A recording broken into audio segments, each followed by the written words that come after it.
Hello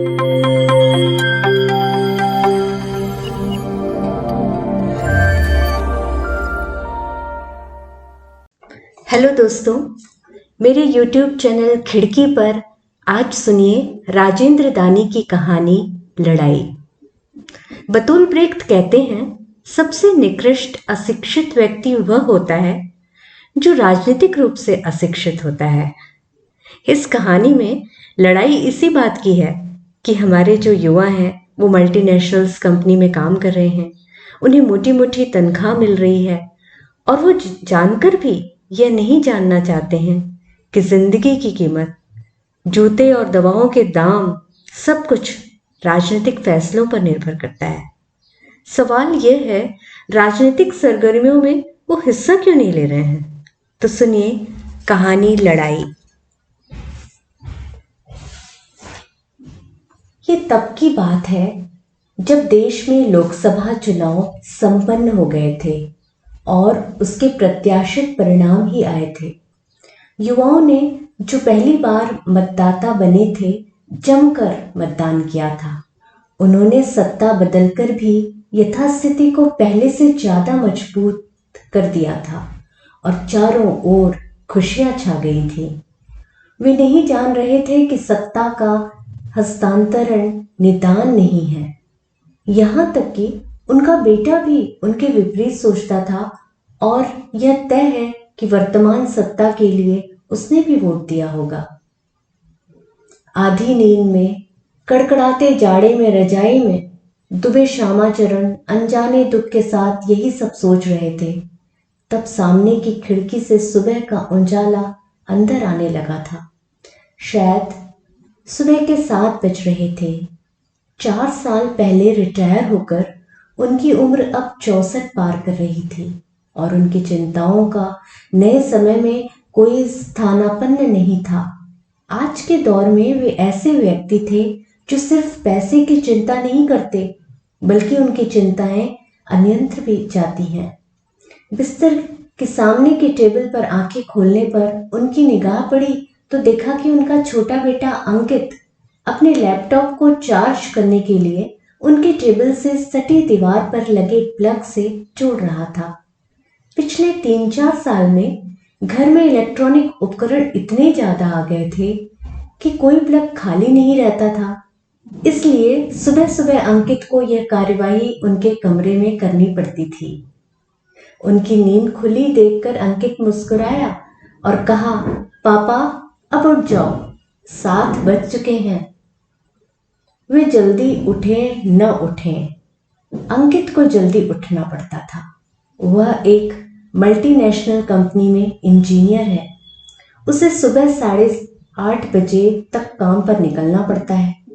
बहुत मोटी तनख्वाह ऐसे ही नहीं मिलती, यह वही बताता रहता था। 8:30 बजे सुबह निकलना और रात 8, 8:30 या कभी कभी 9 तक भी लौटकर आना होता था। श्यामाचरण कभी कभी चिंतातुर होकर कहते कि बेटा, ये क्या तुम लोगों की जिंदगी है?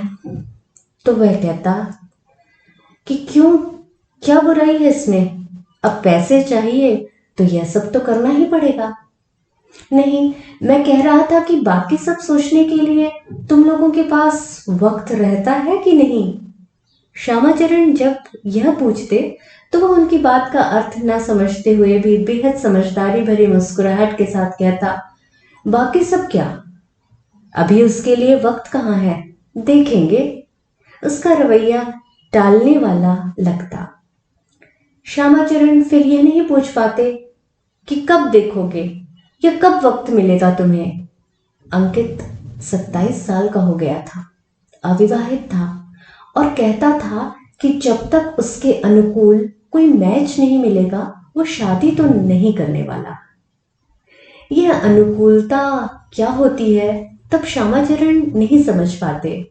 उन्होंने या उनकी पत्नी ने शादी के बाद ही एक दूसरे के प्रति अनुकूलता बनाई थी और यही आज भी संभव क्यों नहीं हो सकता, यह उनकी समझ के परे था।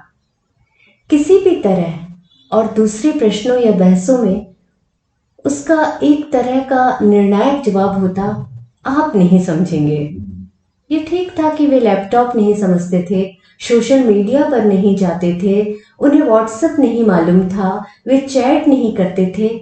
तो क्या इसका मतलब यह था कि वे कुछ समझते नहीं थे? फिर ऐसे जवाब से चिढ़ जाना, तैश में आ जाना स्वाभाविक है, पर श्यामाचरण की भद्रता यह उन्हें नहीं करने देती और वे चुप लगा जाते हैं। इस परिस्थिति का जिक्र जब वे अपने हम उम्र मित्रों से करते हैं तो पाते हैं उनके घरों में भी यही हो रहा है और सब आश्चर्य से भरे हुए हैं। अब उठिए भी, पत्नी ने बिस्तर के पास आकर जब यह कहा तो चौंक कर उठ बैठे।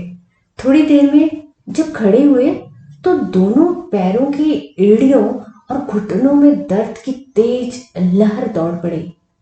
रिटायरमेंट के पहले से ही वे आहिस्ता आहिस्ता आर्थराइटिस के मरीज होते चले गए थे और अब वह बीमारी अपने शबाब पर पहुंच गई है। पिछले लगभग 20 दिनों से वे इस दर्द की वजह से मॉर्निंग वॉक पर नहीं जा पाए। 4-5 दिन पहले जब वे अपने ऑर्थोपेडिक डॉक्टर से अपना मर्ज बताने गए और पैदल न चल पाने की मजबूरी का निदान बताने कहा तो उसने श्यामाचरण के पैरों की ओर गौर से देखा और कहा, इन जूतों से काम नहीं चलेगा, आप अच्छे जूते पहनिए ताकि आराम से चल सके। कौन से जूते पहनने चाहिए? उन्होंने तपाक से पूछा। हालांकि वे बाटा के अच्छे जूते पहने हुए थे। डॉक्टर ने एक घड़ी सोचा, फिर कहा, आप नाइकी या ली कूपर या लोटो के पहनिए, उससे बहुत कंफर्टेबल महसूस करेंगे। वे शंकित हो गए और पूछा, वे शायद काफी महंगे होंगे। इस पर डॉक्टर ने उन्हें विस्मय से देखा और कहा, तो क्या होता है, you are well to do.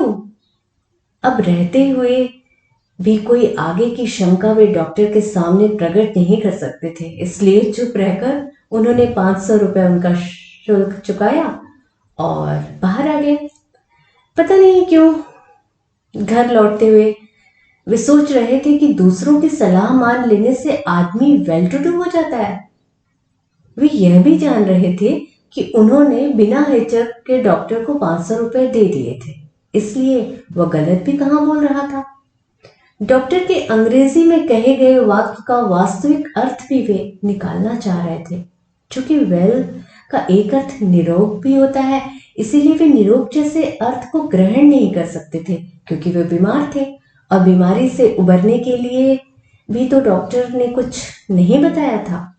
पता नहीं कैसे उनके सोचने के आखिरी छोर पर केवल एक शब्द गूंज रहा था, व्यर्थ।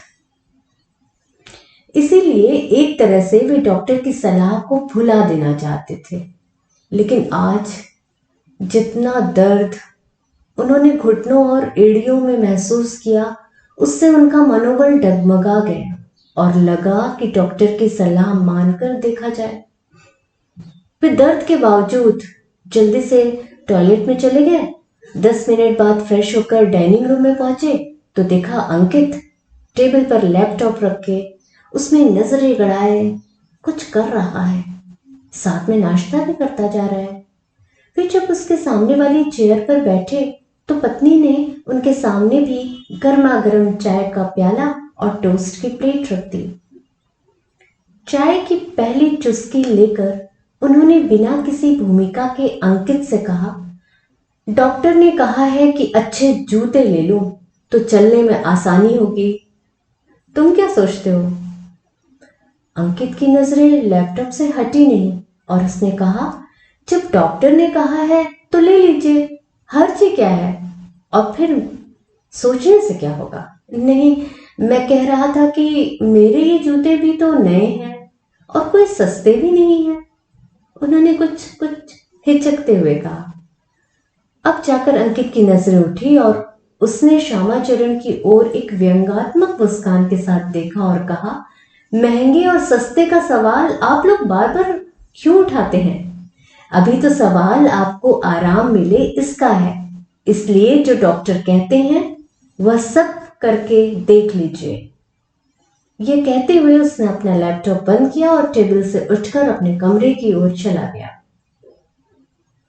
थोड़ी देर में लौट कर आया तो उसके हाथ में कुछ रुपए थे। उन्हें श्यामाचरण को देते हुए उसने कहा कि 10,000 रुपए हैं, जैसा डॉक्टर कहते हैं वैसा जूता खरीद लीजिए। उन्होंने जब तक चाय और टोस्ट को समाप्त किया तब तक अंकित वहां से जा चुका था। यह सुखकर था कि उन्हें बेटे ने अपने दर्द से उबरने के लिए जरूरत से ज्यादा पैसे दे दिए थे, लेकिन श्यामाचरण इससे अलग भी कोई अपेक्षा उससे पाले हुए रहते। अंकित के इस तरह के व्यवहार पर जब वह पत्नी से चर्चा करना चाहते तो वह भी साथ नहीं देती और हंसते हुए कहती कि देखो, कलयुग में भी ऐसी औलाद है आपकी, इससे संतोष क्यों नहीं करते? पता नहीं आपको और क्या चाहिए। इस प्रश्न का जवाब पत्नी को देना श्यामाचरण के लिए टेढ़ी खीर था। बात यह बिल्कुल नहीं थी कि वे समझ नहीं पाती, बल्कि होता यह था कि बेटे के प्रति उसकी जो ममता, वात्सल्य, यह स्नेह था, उसका कवच इतना ठोस था कि श्यामाचरण उसके आर पार नहीं हो पाते थे और इसके आगे की जुगत उन्हें सूझती नहीं थी। उस दिन भी यही हुआ। अब पत्नी भी वहां नहीं थी और वे टेबल पर अकेले बच गए थे। टेबल पर ही 2-3 अंग्रेजी और हिंदी के अखबार बिखरे पड़े थे। उन्होंने हिंदी का एक अखबार उठाया और पढ़ने लगे। नए प्रधानमंत्री किस दिन शपथ लेंगे इसकी खबर वहां प्रमुखता से छपी थी और संसदीय दल का नेता चुनने के बाद उन्होंने भावुकता से भरी बातों के साथ गरीबों को निराशा से उबरने की अपील की थी। यह सब पढ़कर वे अचानक बड़बड़ाने से लगे, जिसमें से बहुत अस्पष्ट सी ध्वनि निकल रही थी कि वे यह सब जानते थे, यही होने वाला था इत्यादि। पिछली रात भी उन्होंने यह सब टेलीविजन पर देखा था, इसलिए उनकी दिलचस्पी उस खबर पर नहीं थी। उन्होंने पहला पन्ना तुरंत पलट दिया। अगले पूरे पन्ने पर एक जूते का विज्ञापन था, जिसे पलटते पलटते वे रुक गए। उन्हें याद आ गया कि उन्हें डॉक्टर का सुझाया जूता खरीदना है। वे विज्ञापन को ध्यान से देखने लगे। अखबार के आधे से अधिक पृष्ठ पर एक जोड़ी जूते का चित्र था। नीचे अंग्रेजी में लिखा था नाइकी। जूते के चित्र को उन्होंने बहुत ध्यान से देखा और फिर बड़बड़ाए, इसमें क्या खासियत है? पता नहीं। देखते देखते वे पन्ने के निचले हिस्से में चले गए और वहां उन्होंने पढ़ा stock clearance sale, up to 50% off. पढ़कर अचानक उनके चेहरे पर एक मुस्कान फैल गई। उनको लगा वे सौभाग्यशाली हैं कि यह सेल अभी हो रही है। वे अखबार को गौर से देखते हुए फिर बुदबुदाए, कहां पर हो रही है यह सेल? हाँ, कैंट में, स्टैंडर्ड शूज में। ठीक है। उन्होंने फिर अखबार को रखा और तुरंत उठ खड़े हुए। लगभग दिन के 11 बजे तैयार होकर वे अपनी स्कूटी से स्टैंडर्ड शूज की दुकान पर पहुंच गए। वहां उन्होंने पाया कि सभी बड़े ब्रांड के जूते उपलब्ध हैं। शो विंडो में जो जूते डिस्प्ले थे, उनके नीचे उनके प्राइस टैग भी लगे हुए थे। ये सब देखते हुए उन्होंने जाना कि नाइकी के जूते सबसे महंगे हैं। उन्होंने दोबारा सोचा कि जब 50% ऑफ में मिल रहे हैं तो क्यों ना सबसे महंगे खरीदे जाएं। 50% की छूट के बाद वह जूता उन्हें 4,500 रुपए में मिला। शॉप के अंदर उसे पहनकर वे 25-30 कदम चले। थोड़ी देर को उन्हें लगा डॉक्टर सही कह रहा था, इसमें तो वास्तव में आराम लग रहा है। उन्हें खुशी हुई। फिर उन्होंने देर नहीं की और वह जूता खरीद लिया। स्टैंडर्ड शूज की एक रसीद 4,500 रुपए चुकाने के बाद उन्हें मिली। उन्होंने बिना देर किए खुशी खुशी घर का रास्ता पकड़ा। उन्हें अब अच्छा लग रहा था, यह सोचकर कि वे कल से फिर मॉर्निंग वॉक के लिए जा सकेंगे। पत्नी और अंकित को उन्होंने दूसरे रोज मॉर्निंग वॉक पर जाने से पहले पूर्ववत खुशी से वह जूता पहनकर दिखाया और वॉक के लिए निकल गए। थोड़े से खुश और थोड़े से आश्चर्यचकित अंकित और उनकी पत्नी उन्हें जाते हुए देखने के लिए घर के मेन गेट तक चले आए। लेकिन उनके अच्छे दिन तो आ नहीं गए थे कि उन्हें स्थायी आराम लगता। इसलिए चौथे 5वें दिन से ही उन्हें लगा कि वे किसी तरह के मनोवैज्ञानिक भ्रम में थे और वास्तव में उन्हें आराम नहीं है और पैरों का दर्द पहले से ज्यादा बढ़ रहा है। वे निश्चिंत घर वालों के सामने अब कुछ कह नहीं सकते थे। वे अपने आप को एक अजीब सी शर्मिंदगी से घिरा हुआ महसूस कर रहे थे। पर बर्दाश्त की एक सीमा होती है। वे एक दिन उसे पार कर गए और एक सुबह डाइनिंग टेबल पर चाय पीते हुए उन्होंने अंकित और उसकी माँ से यह बात कह दी कि उन्हें इन जूतों को पहनने के बाद भी आराम नहीं मिल रहा है। यह सुनकर उनकी पत्नी ने तो नहीं, लेकिन अंकित ने उन्हें बहुत गौर से देखा। उसकी उस नजर को उन्होंने पहचान लिया और अपने भीतर उसके मिले जुले भाव को गहराई से महसूस किया। अंकित की नजर में कोई चिढ़, एक अनैतिक हिकारत और कमोवेश गुस्से का मिला जुला भाव था, पर आश्चर्यजनक रूप से किसी तरह का दुख नहीं था। इन सबको छिपाने की कोशिश करते हुए एक व्यंग्यात्मक भाव से उसने कहा, लीजिए, यानी आपकी परेशानी फिर शुरू हो गई। फिर शुरू नहीं हुई, गई ही नहीं तो शुरू कहां से होती? उन्होंने अपनी चिढ़ को छिपाते हुए सहजता से कहा। फिर पिछले 4-5 दिन तो आपने कोई शिकायत नहीं की? अंकित ने तत्परता से पूछा। वो मेरा भ्रम रहा होगा, उन्होंने नजरें नीचे करके कहा। उन्हें लग रहा था कि डॉक्टर और जूते की दुकान वाले दोनों ने मिलकर उन्हें बेवकूफ बना दिया है। पर उनके इस जवाब को सुनकर अंकित ने उन्हें काफी देर तक पहले से ज्यादा गहरी नजरों से देखा। फिर कुछ सोचते हुए कहा, कहीं डुप्लीकेट तो नहीं ले आए आप? दिखाइए, जूते कहाँ हैं? वे जल्दी जल्दी सिट आउट तक गए और जूते उठाए, फिर अंकित के सामने उन्हें रख दिया। अंकित ने बारी बारी दोनों पैरों का जूतों को उठाकर ध्यान से देखा और कुछ कुछ बड़बड़ाते हुए कहा, देखने से तो नहीं लगता, पर मुझे लगता है डुप्लीकेट ही है। उसकी बड़बड़ाहट को श्यामाचरण ने ध्यान से सुन लिया था, इसलिए कहा, तुमने कैसे पहचान लिया कि ये डुप्लीकेट है? अंकित का ध्यान तब भी जूतों से नहीं हटा था, फिर भी उसने पुनः बड़बड़ाते हुए कहा, पहचान ही तो नहीं है। फिर अचानक श्यामाचरण से नजरें मिलाते हुए कहा, अच्छा, कोई रसीद, कैश मेमो आपको दिया होगा, वह बताइए। श्यामाचरण ने नजरें ऊपर करते हुए याद किया और दूसरे एक क्षण उसके चेहरे पर आश्चर्य का भाव आया और उन्होंने कहा, अभी दिखाता हूं। फिर तेजी से अपने कमरे की ओर चले गए। तब तक भी अंकित जूतों को बार बार उठाकर गौर से देखता रहा। श्यामाचरण जब लौटे तो उनके हाथ में एक कागज था जिसे वे गौर से चश्मा लगाते हुए देख रहे थे। लाइए, मुझे दिखाइए जरा, अंकित ने कहा तो उन्होंने वह कागज उसे पकड़ा दिया।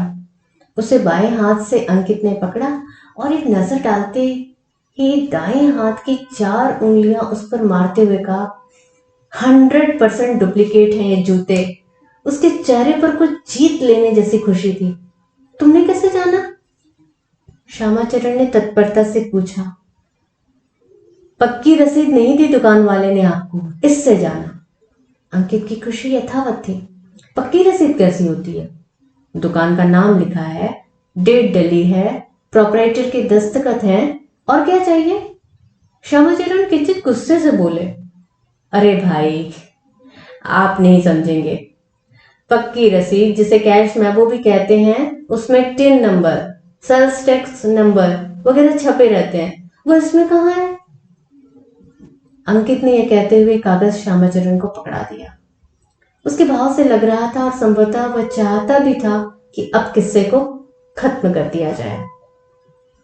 पहले तो अंकित के चिर परिचित वाक्य ने कि आप नहीं समझेंगे पर उन्हें गुस्सा आया। फिर उन्होंने जब उसके इस इरादे को भांप लिया कि वह किस्सा खत्म करना चाहता है तो उनका गुस्सा और बढ़ गया और उन्होंने वहां से चले जाने को तत्पर उसे रोका और कहा, तो भाई इस बेईमानी से निपटना चाहिए। तुम मेरे साथ चलो स्टैंडर्ड शूज तक। इस जूते को तो वापस करना ही होगा, पैसे मुफ्त में नहीं आते। अंकित ने उन्हें आश्चर्य से देखा और दूसरे ही पल उसका चेहरा असमंजस से भर गया। फिर उसने कुछ सोचते हुए और अटकते हुए कहा, अब मैं जाकर क्या करूंगा? तुम नहीं करोगे तो और कौन करेगा? तुमने अपनी तरह से जाना कि ये जूते डुप्लीकेट हैं, तो तुम ही तो दुकानदार को यह बताओगे कि नहीं? अंकित शायद पहली बार अपने पिता को इस तरह बोलते हुए सुन रहा था। उसे अपनी बात उनके सामने रखने में अब किंचित भय महसूस होने लगा, पर उसकी अपनी मजबूरी उसे विवश भी कर रही थी। पिताजी की गुस्से भरी प्रश्नवाचक निगाहें वह थोड़ी देर तक देखता रहा। फिर उसने समझाने की तर्ज में कहा, ऐसा है पापा, दुकानदार जो है वह इसे वापस नहीं लेगा, क्योंकि उसने अपने बेचने की राह पहले ही बना ली है, आपको कच्ची रसीद देकर। उसे वापस करने के लिए लंबी लड़ाई पड़नी पड़ेगी। और वह आगे भी बोलना चाह रहा था, पर श्यामाचरण ने बीच में टेकते हुए कहा, लंबी लड़ाई है तो लड़ेंगे। पर उनके इस वाक्य को अनसुना करते हुए उसने आगे कहा, और रही बात पैसे की, तो मैं तो आपसे उसके वेस्ट होने की शिकायत नहीं कर रहा। अब इस बात पर श्यामाचरण ने उसे हिकारत भरी नजरों से घूरते हुए कहा, बात सिर्फ पैसे की नहीं है, फिर किस चीज की है? उसने पूछा। वे एक क्षण के लिए ठिठके, फिर निर्णायक स्वर में कहा, ये तुम नहीं समझोगे। उन्होंने तुम पर विशेष जोर दिया और तकलीफ के बावजूद अपने कमरे की ओर तेज कदमों से चले गए। अंकित भौचक सा वहीं खड़ा था।